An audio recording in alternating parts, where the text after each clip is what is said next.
saviez quel sauveur je possède? Il est l'ami le plus tendre de tous. Pour moi, devant le Père, il intercède. Oh, je voudrais qu'il fût aussi pour vous. Mon Sauveur vous aime, ah, cherchez en lui votre ami suprême, votre seul appui. Grâce et paix vous sont données au nom de Dieu notre Père, de Jésus-Christ notre Seigneur, dans le souffle et l'unité du Saint-Esprit. Amen. Prions Dieu. Seigneur Dieu, nous te sommes infiniment reconnaissants pour ce jour que tu viens de nous donner. Un nouveau jour s'est levé sous ta conduite. Daigne nous diriger. Reste dans la barque avec nous, s'il te plaît, Seigneur. Que toute notre vie se passe avec toi. Tu es notre espérance, notre joie, notre réussite. Tu as tous nos projets entre tes divines mains, comme il est dit dans Jérémie 29, 11. Je connais les projets que j'ai formés sur vous. Projets de paix et non de malheur, afin de vous donner un avenir et de l'espérance. Permets, Seigneur, que nous découvrions dans nos labeurs de ce jour ces projets de paix. Notre avenir est plein de ton espérance. Écoute nos louanges qui montent vers toi. Ce matin, nous sommes devant toi pour te redire notre joie.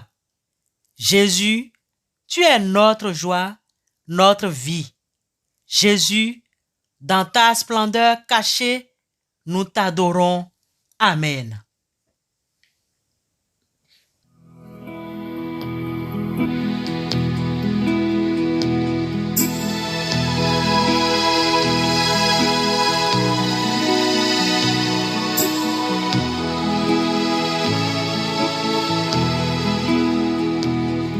Je ne sais pas le jour où je verrai le roi, mais je sais qu'il me veut dans sa sainte demeure. La lumière vaincra les ombres à cette heure. Ce sera la gloire pour moi. Ce sera la gloire pour moi.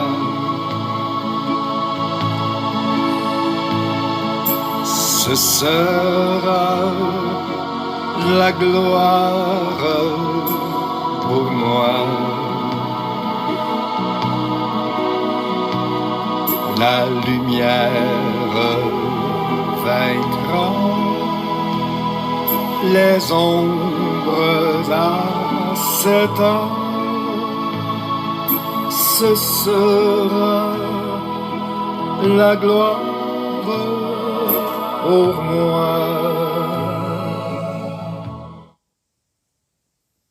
Bien-aimés dans le Seigneur, le texte de méditation qui est prévu pour ce jour est tiré de la première épître de Paul aux Thessaloniciens, chapitre 2, versets 10 à 12. 1 Thessaloniciens 2, 10 à 12. Là, il est écrit: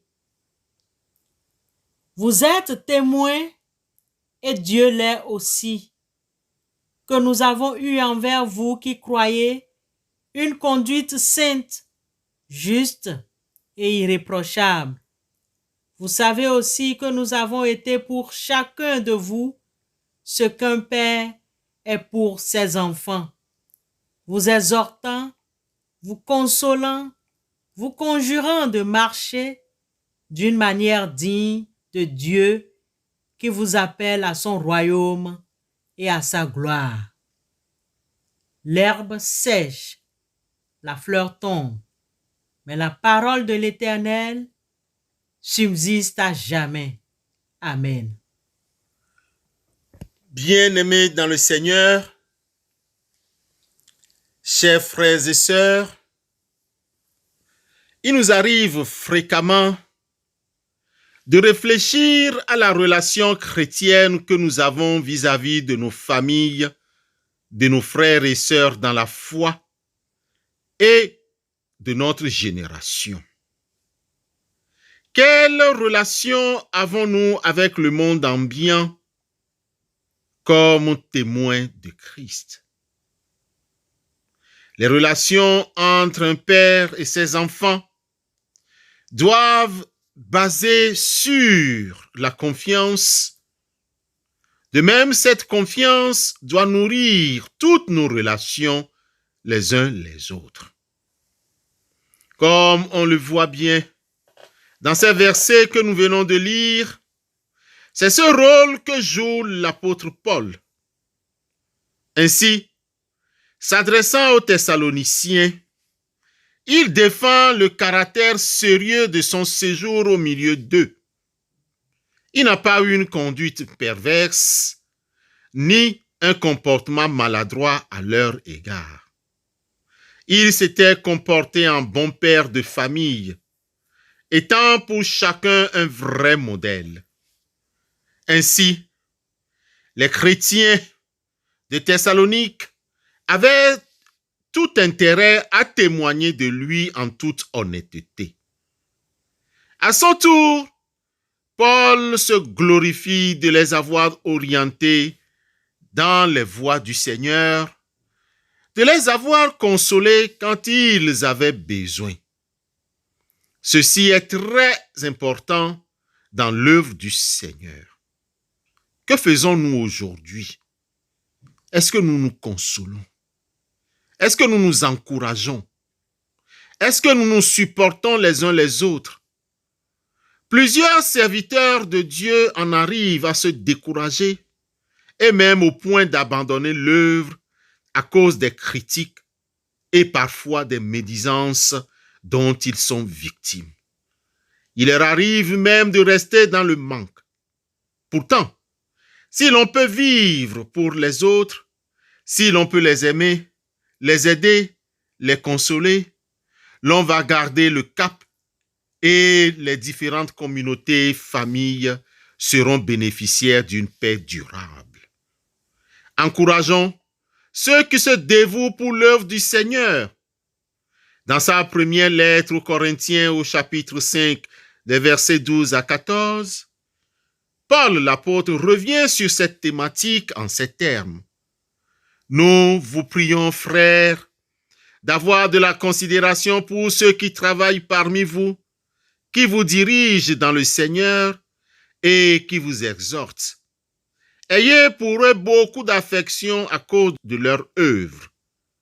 Soyez en paix entre vous. Nous vous en prions aussi, frères. Avertissez ceux qui vivent dans le désordre. Consolez ceux qui sont abattus. Supportez les frères. Usez de patience envers tous. Frères et sœurs dans la foi, témoignons-leur notre amour. Le jour viendra où chacun rendra compte sur la manière dont il aurait servi le Seigneur. Bonne journée à vous tous. Amen.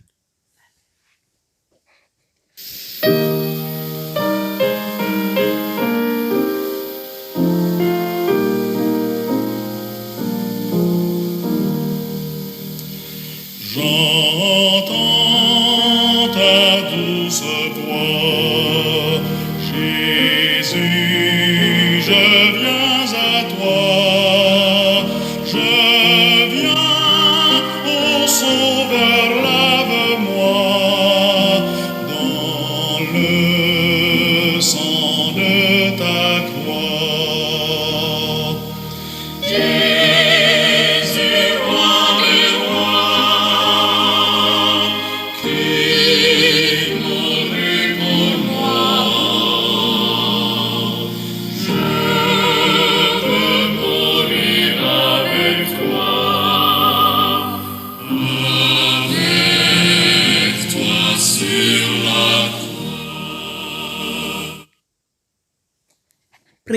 Dieu. Seigneur Jésus, notre joie, c'est toi. Notre bonheur, c'est toujours toi. Viens s'il te plaît près de nous. Éternel Dieu, ne t'éloigne pas de nous. Comme le dit le psaume 22, 11, ne t'éloigne pas de moi quand la détresse est proche, quand personne ne vient à mon secours. Seigneur, viens vers nous pendant ces temps difficiles. Viens, Dieu saint, nous voulons t'adorer. Nous voici à tes pieds, divin Maître, et nous venons pour te porter notre peine. Nous venons déposer à tes pieds nos cœurs lourds. Nous venons déposer nos fardeaux. La route est difficile parfois, mais tu es là. Heureusement, tu es là. Éternel Dieu, nous te prions de faire disparaître cette pandémie répandue sur la terre, qu'elle libère tes enfants de l'épuisement, de la dévastation, qu'elle quitte la terre. Viens nous en aide pour découvrir comment résister à ce virus, à trouver des remèdes efficaces et que l'antéchrist ne s'installe pas. Restaure la beauté et la diversité de la nature et aide-nous à renouveler à la fois nous-mêmes et nos modes de vie. Nous prions les uns pour les autres que nous puissions mettre en place des précautions pratiques pour les mesures de distanciation et les mesures barrières sans être paralysés ou contaminés. Ô Dieu, qui par ta puissance a créé de rien tout l'univers, qui dès le commencement du monde, après avoir fait l'homme à ton image, lui a donné pour être son aide inséparable, la femme que tu as formée de lui-même, afin de nous apprendre qu'il n'est pas permis de séparer ce qu'il t'a plu d'unir. Ô Dieu, qui a consacré le mariage par un mystère si précieux, regarde d'un œil favorable tous ceux qui désirent se marier. Seigneur, daigne confirmer le désir de leur cœur de parvenir à leur bonheur. Dieu notre Père, accorde-leur de se préparer avec le secours de ta grâce. Nous te prions, Seigneur, pour l'amour de ton Fils unique, notre consolateur, qui a changé l'eau en vin aux noces de Canaan. Nous te prions. Amen.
Écoutons l'exhortation et recevons la bénédiction de la part du Seigneur. Ne t'ai-je pas donné cet ordre? Sois fort et courageux. Encourage ton frère. Soutiens ton frère. Soutiens ta sœur. Ne t'effraie pas. Ne sois pas terrifié. Car le Seigneur, ton Dieu, est avec toi partout où tu iras. Que la grâce de notre Seigneur Jésus-Christ, l'amour de Dieu le Père et la communion bienfaisante du Saint-Esprit soient sur chacun d'entre vous. Allez dans la paix et dans la joie du Seigneur. Excellente journée à vous tous. Amen.